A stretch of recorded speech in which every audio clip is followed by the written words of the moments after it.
Yeah. I've always wondered, like, what is it about Titanic? Because people ask me this.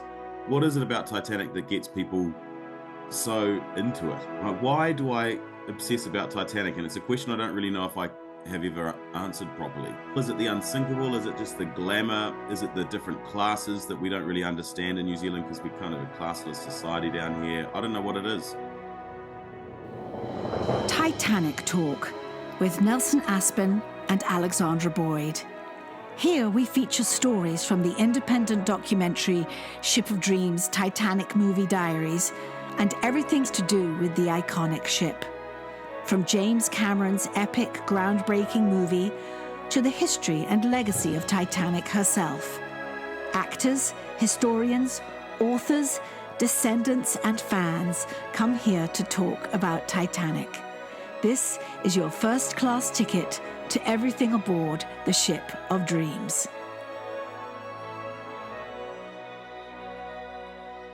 I'm Nelson Aspin, and it's time for Titanic Talk, where we talk about all the things regarding Titanic. It doesn't matter if you're a fan of the film, of the historical event, a book, ships in general, whatever it is that lights your fire about Titanic, we're here to stoke the flames. And with me is my co-host, the lovely Alexandra Boyd, the filmmaker behind the wonderful documentary Ship of Dreams, Titanic Movie Diaries, and one of the featured players in James Cameron's 1997 film Titanic. So, Alexandra, good to see you from one coast to the other. Yes, I'm feeling a little sad because we're on the downward slope, Nelson. We're on the downward slope of season 2. We've only got like a few more people to talk to, and then who knows where season 3 It's will at come this about. point in the sinking that the ship is about to snap. And it's the end. But it will never really be the end, because our hearts will go on and Titanic Talk will go on in one form or the other forever. And what's wonderful is this ever-expanding universe of ours. And if I may take the reins in introducing someone today, but this international community. And before I reveal the identity of today's guest to our listeners, if they don't know already, let's talk about another international connection of yours, Alexandra, part of your documentary filmmaking that has done something extraordinary for you.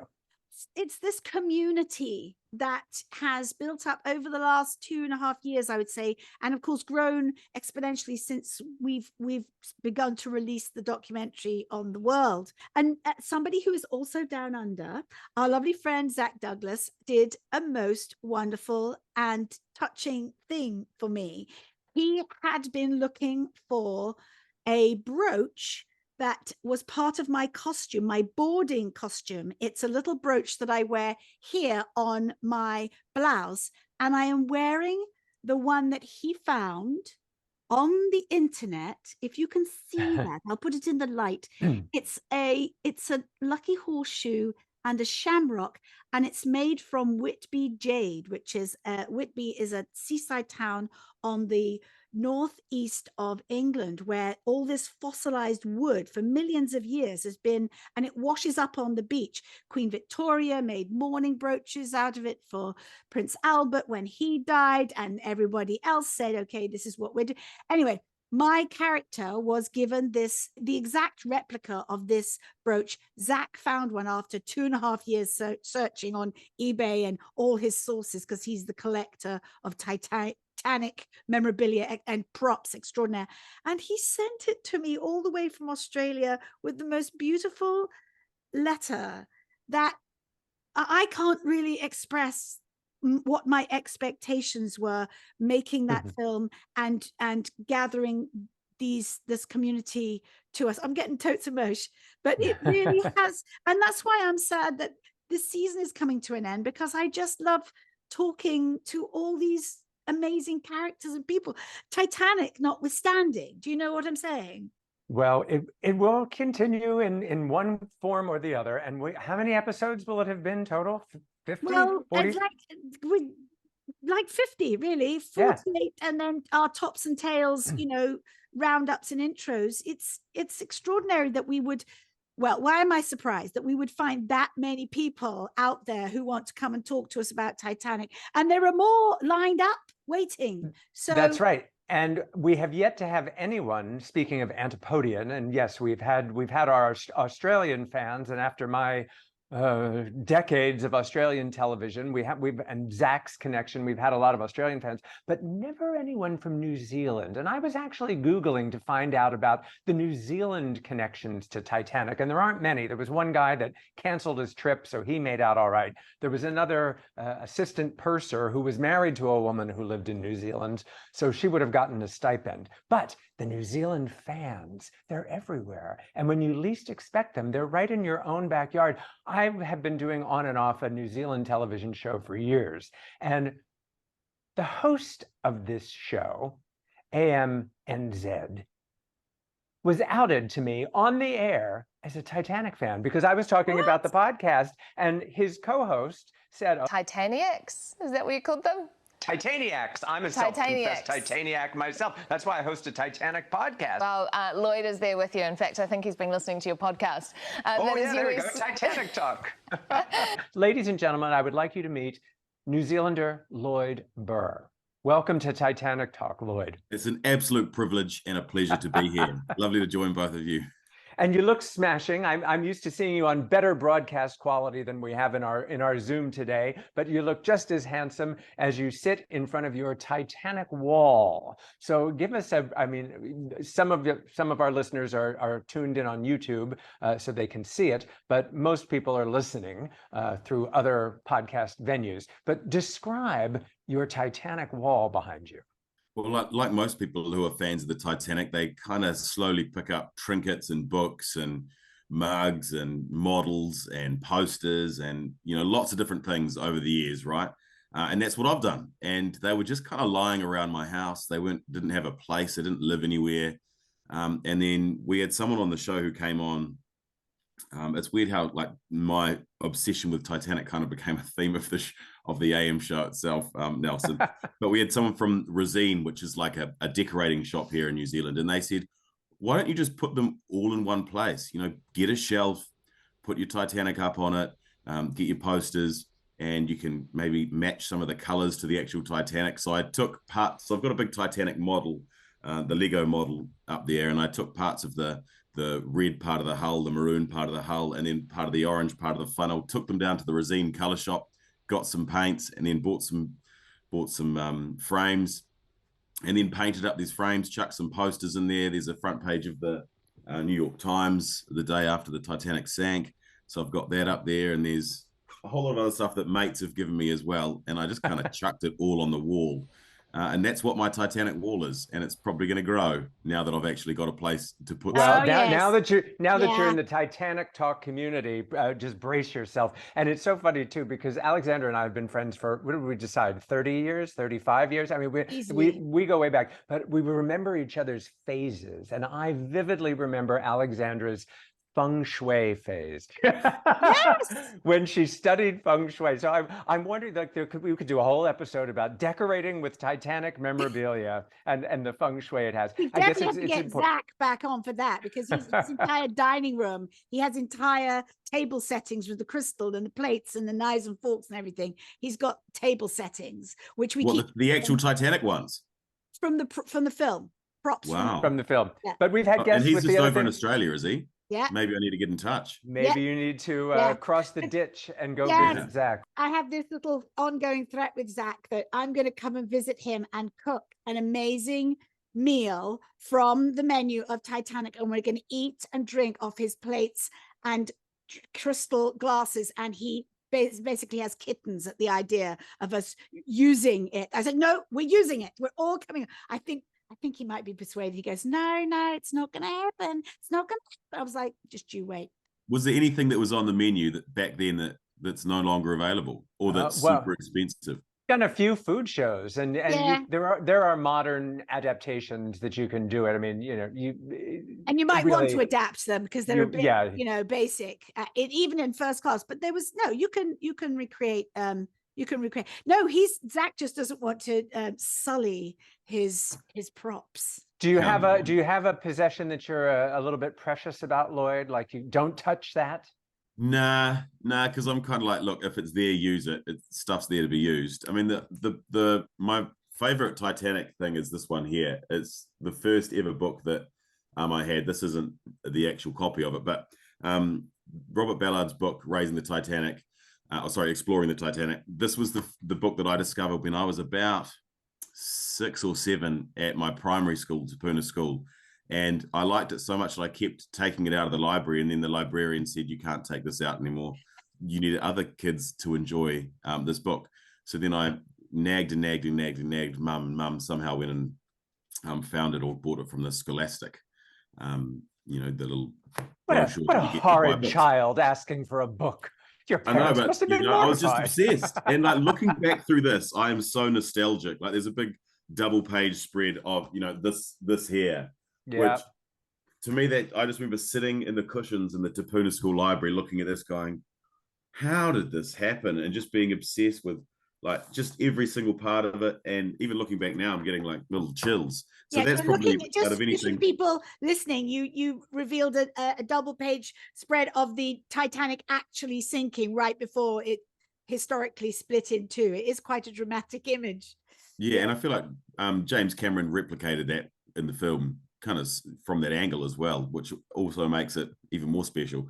So yeah, Exploring the Titanic by Robert D. Ballard, that's probably my most special one. But I've got so many different things. Like this season here, the Catherine Zeta-Jones one, series, I've not even watched it because I can't bring myself to watch it. Oh, you don't want to watch it because you don't want to blur the James Cameron memory or film? Yeah, I think, the James Cameron film was so good and it's so like timeless. It's aged so well in 25, 26 years now, that I'm just like, well, I don't know if I want to ruin that, but maybe I should. What was your experience going to see? How old were you and what was your experience when you saw it for the first time, having all that obsession with a library book? Yeah, well, I was 10 when the film came out, and I remember my teacher, what was her name? Mrs. Fletcher, I think her name was.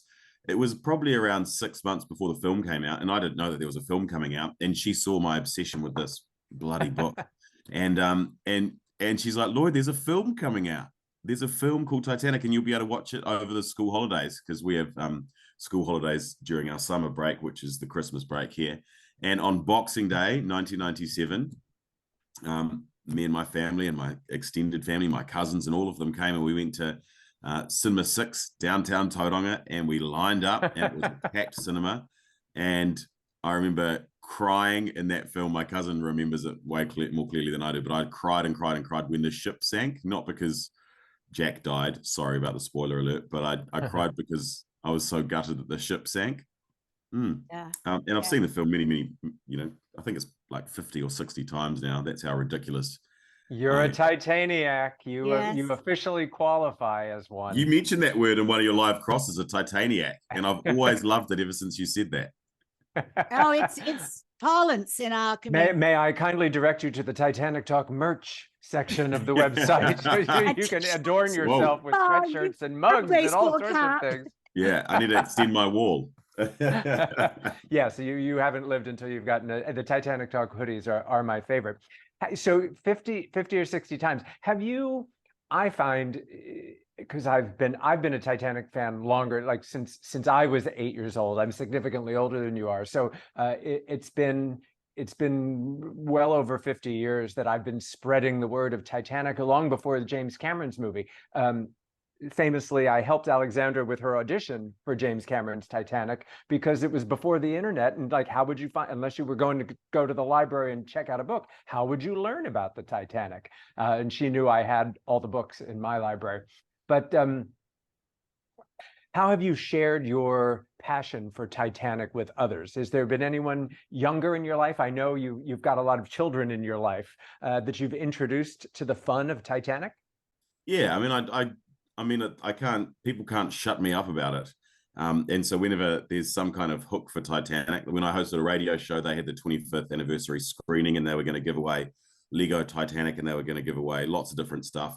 But I just chew anyone's ear off about not just the film, but, just the marvel of the industrial age at that time and building those 3 sister ships, and how amazing and how remarkable it would have been back then with just the lack of stuff to build it. I think because I quite like infrastructure. I like construction, and that side of it fascinates me just as much as the tragic story of it crashing and then sinking and all of that. So I do tell a lot of people about it. I've interviewed James Cameron a few times.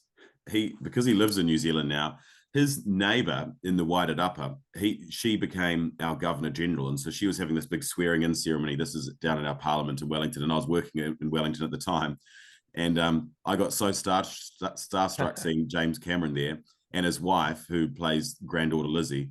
And I was like, I was, a TV journalist at the time, and so I had a cameraman there, and I had a microphone, and I was like talking to them about their their neighbour and what she was like. And then as they walked off, I did the most embarrassing thing, and I don't even really want to say what it is because all my mates give me a lot of shit for it. Now you must. But I just yelled out as they walked off, "I loved you in Titanic."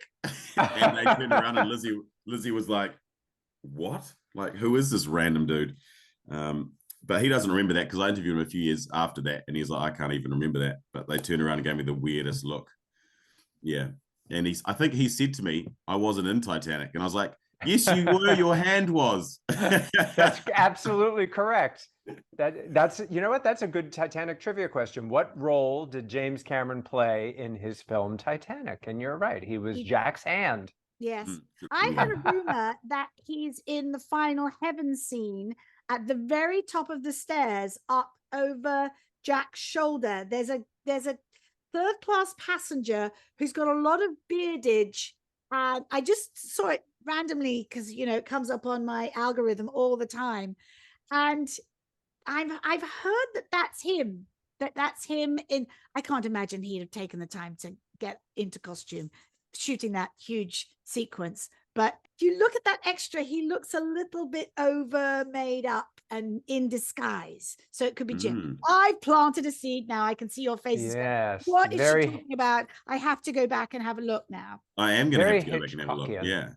Well, so if you're interested in the infrastructure and the building and all of that stuff, then Thomas Andrews must be a bit of a hero to you. And I would think you'd be a prime candidate for Irish tourism to go visit the museum in Belfast. Is that on your bucket list? Well, it was, and I had flights and stuff because I was based over in London for about 3.5 years as the Europe correspondent for our TV network down here. So I was based over there, and I had tickets booked to go to Belfast, and some other Titanic mad mates were going to go over there with me, but then COVID hit, and so that's what it was like. So everything got canned. The only Titanic museum I've been to is the one in Liverpool, which is still pretty good. That's where it was registered and stuff. It's still pretty and good. The one in your parlor right there. I've still, some of the stuff on my wall is from the Liverpool Museum. I think I spent like £300 in the shop there. That is ridiculous. It's so ridiculous. No, you got Titanic. It's through you like a stick of rock. It's written through you like a stick of rock. Only English people know that reference, so I won't go into it. Yeah, but I just loved the surprise that here we have this esteemed journalist. You're very respected in your field. You're the host of the national morning show, and then you've got this, and it's not even a closet obsession if everybody else was talking about it and aware of it. And you say you're Titanic mates. So you already do have a network of other fellow Titaniacs. Who are these mates of which you speak? Well, they were living in London. They're Kiwis. They were living in London, and they agreed to come to the Belfast Titanic Museum with me. Like, they were keen to go and have a look because it's a big sort of historic moment. So when I say my Titanic mates, it's like my only mates that wanted to come. Nothing else. There'd be Guinness to drink at the end of the exhibition. Yeah. So exactly. And we're good mates with Dr. Michael Martin, who is in Cove, Ireland. And he has, I don't know if you've heard the podcast episode that we talk with him about his Titanic Trail. And it's the port in Cove. That was the last port of call for Titanic before she headed out. It was called Queenstown back then, wasn't it? That's right. Yeah.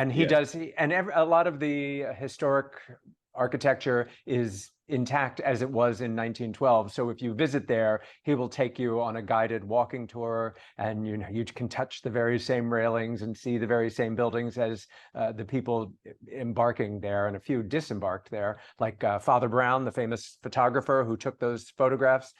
He disembarked Cove, luckily for him. So yeah, that's another place to put on your bucket list, as well as New York City. We're still waiting for you to get to New York City, Lloyd. I have been to New York City, and but not with me. I got to down, take you around to the Titanic sites here. because I've been to the Margaret Brown statue down by Battery Park. Is there something that shouldn't she do a tribute down there? No. The lighthouse. She was responsible, I believe, for the endowment of the lighthouse, I believe. Yeah, there's some unsinkable Molly Brown monument down by Battery Park in Manhattan that I went to, but that was, I don't know if I managed to find any other time. Oh, because I went to where it was meant to dock, but that's not really any docks down there anymore, is it? It's a park. You can see the pier, and the Cunard White Star marquee is still visible. Maybe I was in the wrong place. maybe you were. We'll work that out on your next visit to New York. And then the Strauss Memorial is quite lovely, and that's right down the street from me, near one of my favorite bars. So it's really good. Like I always tell Titanic fans, I'll meet you at the Strauss Memorial, and then we'll go for drinks. It's very good. Oh, now, tell us how you interact. Do you with the public? We know you've got an Instagram account. If somebody wants to reach out with you about Titanic related things, where do we find you? Yeah, I mean, I'm on Instagram. My name is Lloyd Burr, and that's it. LLOYDBURR. I'm on Facebook, the same. Twitter, or whatever it's called now, is the same. So people can just reach out. If you're a Titanic fan and you're in New Zealand, then reach out. Yeah, I'd love to hear from you. I'm even wearing my special Titanic lapel pin. I don't know if you can see that. Fantastic. Is it just a little ship? Is that what it is? I'll bring you closer. Yeah. Can you have a look? There you go. Ah, yes, there you go. Very sweet. Yeah. She's steaming across your lapel. Yeah.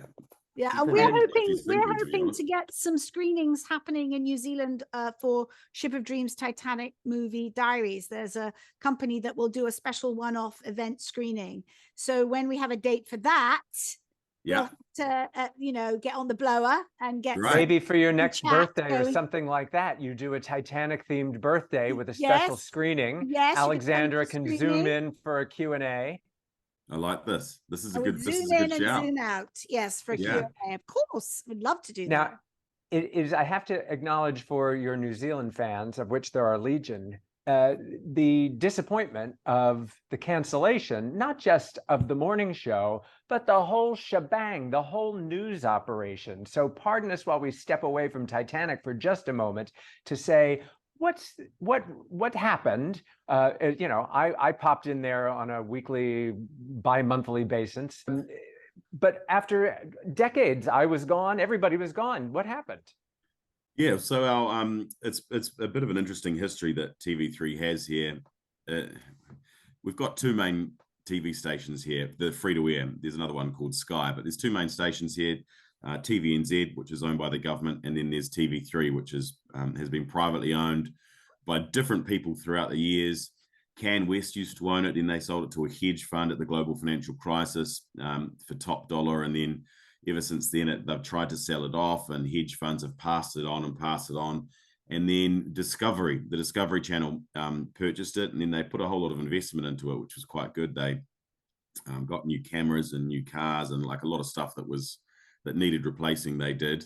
And then Discovery bought Warner Brothers, and then that kind of big behemoth, and with the downturn, the current economic downturn, they just went line by line through their entire global business, and they were like, well, news doesn't make money at the moment, and it doesn't look like it's going to make money, and so they just thought, let's just shut down the whole newsroom here in New Zealand. So it's been pretty gutting for a lot of people. 300 jobs have gone, and yeah, our beloved morning show AM, and all the ancillary jobs. I mean, it's not just the full-time jobs, but people like me and I think of Kate Roger, and we were together on the junket circuit for so many years, and it's a huge loss, and I think mostly it's a huge loss to the viewers. We all take it personally, but I think it's a tremendous adjustment for the viewers who grow so close to their morning television. So what's your plan? What's the next step for Lloyd Burr, Titaniac? The next step for me is I'm moving to Stuff, which is like a digital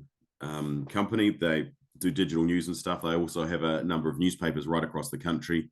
and they're taking on Warner Brothers has outsourced the television news for the 6 o'clock main news to Stuff. So I'm not part of that sort of television news group. I'll do occasional little bits for that, but mainly I'm doing stuff for the website, stuff for podcasts and online video. And my role is explainer editor. So I get to explain anything. Why did Titanic sink? I mean, there's so many Titanic questions that I could do a little feature on. So yeah, that's my role at the moment, is just explaining big newsy things, but also some quirky, weird things as well. So it's pretty exciting, the next step that I'm taking. Fantastic. Bit of a good silver lining in the end.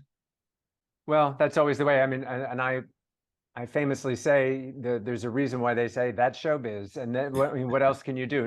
No job lasts forever. Alexander and I both have had our experience in soap operas, and when you get on a soap opera, in a way, you feel like, all right, well, this could be my job potentially for the next 50 years. It's a never-ending gig, but it ends. They end, or your character ends, or something. Nothing is forever. They end in the best possible way as well. They're slightly, just you're gone. I read in the newspaper, I read in the Sun that my character was leaving the show. They don't, it can be quite brutal. But you become very resilient as well. So, uncertainty becomes the certain thing in your life. And so you learn to be very adaptable and very creative. And that's kind of what keeps me going, actually. If everything was the same all the time, I think as creatives, we'd get very... Yeah. It's tough though, because it's quite emotional roller coaster, because it was such a job that we loved so much. And I'd only really just started. I'd only done it for 5 or 6 months. So yeah, that was the hard one to take. But you're right, the only constant in this industry is change, isn't it? And you just got to adapt. Well, luckily you're versatile and talented enough to find the next thing. And it sounds like you have, and we'll be waiting for the Titanic need for commentary and analysis and expertise, which Alexander and I will be happy to provide. And I don't know, is there, as we wrap up our conversation with you today, is there ultimately a Titanic wish list for you? Is there something outstanding, an ultimate fantasy, Pigeon Forge, Belfast, taking a cruise in that route? I mean, how would you like to fantasize the future and your interest in Titanic? Yeah, well, there is a guy across the ditch in Australia who's, I think his name's Clive someone. He's building, or he wants to build. Titanic 2. Yeah, Titanic 2, then he gets cancelled. The billionaire who's going to build something that won't sink. Yeah. Sound familiar? But when you got crazy money from, I think he's a coal miner or whatever he is over in Australia, he's got money to burn. And I mean, I'd love to go and have a look at that. There is also, didn't that in China, they started building one and it's just sitting in the middle of nowhere? Yes, a hotel. Yeah. So I'd love to go and check that out. Those kinds of human interest stories are, they delight everybody. You don't have to be a Titaniac to appreciate a good Titanic story, and there are plenty of them to tell. Yeah. I've always wondered, like, what is it about Titanic? Because people ask me this. What is it about Titanic that gets people so into it? Like, why do I obsess about Titanic? And it's a question I don't really know if I have ever answered properly. Is it the engineering marvel? Is it the unsinkable? Is it just the glamour? Is it the different classes that we don't really understand in New Zealand because we're kind of a classless society down here? I don't know what it is. It's a Greek tragedy. It's hubris on a grand scale, but it also has the soap opera element of glamour and the class system. And it's never, it was a period that will never be seen again. However, the lessons of Titanic keep coming year after year after year. We're hearing the same lessons, and somehow or another, mankind doesn't learn from the past. Yes. And we asked the question a little bit in my documentary, and obviously connected mostly to the film, because that's where I've come from. That's my starting point, and the actors in it, and then the fans that I've met over the last 4 or 5 years. And really there's not a definitive answer, because everybody has their own individual reason for being connected to the subject. But I think a lot of it also has to do with, it was the zenith of the Edwardian era. It was right before the First World War, when everything in Europe changed, never to be the same again, wiping out an entire generation of young men. And it was at the height of all of that, the extravagance, the opulence, the architecture, and sort of, I think Titanic represented all of that man-made too muchness, and it still couldn't fight back a big old iceberg. That it's a sort of metaphor for so many things that man tries to achieve, and that's the one that everyone remembers. We're kind of seeing it now again, like with climate change. Mother Nature's always going to win. Yes. Like Titanic kind of proved that, an iceberg. Yes. Well, and even while I'm sure that there are other factors at play with the Titan submersible that was sadly lost, it's just you can't expect to take on nature or the ocean or the sky or the air. Some things will always beat you. And it's a good metaphor for life, I think. Yeah. Oh God! And on that happy note, we are so grateful. Get my violin out, Nelson. Thank you. But we love you, and I'm excited that we've managed to preserve our connection together thanks to Titanic beyond the finite world of television. And now you're forever in our Titanic Talk clutches, and happy to have you as part of the family. Awesome. Thanks for inviting me on. It's an absolute privilege to have a guy from all the way down in New Zealand on your podcast. We are big fans of yours as well. If you've enjoyed this podcast, please leave a review. And if you'd like to hear more podcasts like this, hit the subscribe button. For information on where you can see Ship of Dreams, Titanic Movie Diaries, go to shipofdreamsfilm.com. Titanic Talk is a production of Ship of Dreams Film Limited. To celebrate Season 2 of Titanic Talk, we've launched a line of Titanic Talk merch. A cap, a mug, a tote, a t-shirt or a hoodie. You'll be sure to find a unique gift for the Titaniac in your life. Look for the link in the notes and on Instagram, or go to bit.ly/Titanic Talk Shop.